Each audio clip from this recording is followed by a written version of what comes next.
Hello friends, आता सध्या तर मटारचा सीझन आहे, त्यामुळे आपण आज वाटाणा भात किंवा आपण त्याला मटार पुलाव पण म्हणू शकतो. अतिशय सोपा आणि झटपट होणारा हा पुलाव आहे. जास्त भाज्यांची पण गरज नाही. यासाठी सर्वप्रथम आपण तूप घालून घेतलं आहे, साजूक तूप. त्यामध्ये खडे मसाले घातले, काही तमालपत्र आणि जिरं घातलं थोडंसं, आणि हे छान खमंग भाजल्यानंतर यामध्ये आपण मिरचीचा ठेचा घातला आहे. मिरचीचा क्रश करताना मी काही लसूण, आलं, थोडंसं कोथिंबीर घालून हे बारीक करून घेतली मिरचीचा ठेचा, आणि कांदा, अख्खा एक मोठा कांदा घेऊन त्यानंतर आपण इथे धना पावडर आणि मटार घालून घ्यायचे आणि हे छान परतून घ्यायचा मसाला व्यवस्थित. आणि यामध्ये आपण गोडा मसाला घालतो.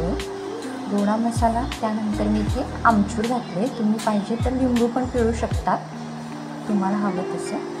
त्यानंतर चवीनुसार आपण इथे मीठ घालून घेतले अगोदरच, कारण कांदा लवकर शिजला जातो त्यामुळे.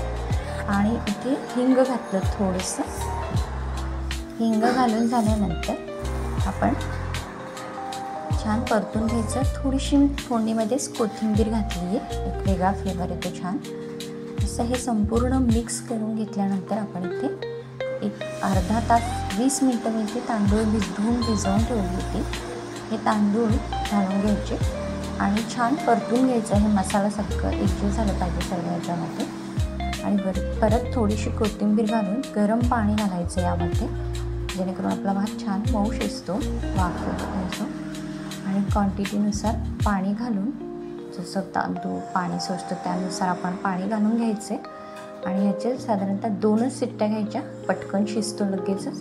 असा हा छान वाफ आलेला गरम गरम थंडीमध्ये गरम गरम मटार भात, मटार पुलाव सर्व करा. अतिशय टेस्टी असा हा पुलाव रेडी आहे.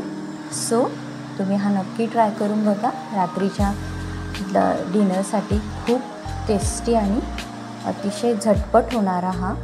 याबरोबर आपण पापड, लोणचेसुद्धा सर्व करू शकतो. आणि छान असा हा मटार पुलाव. सो तुम्ही नक्की करून बघा. आवडला असेल तर लाईक करा, शेअर करा आणि सबस्क्राईब करायला विसरू नका.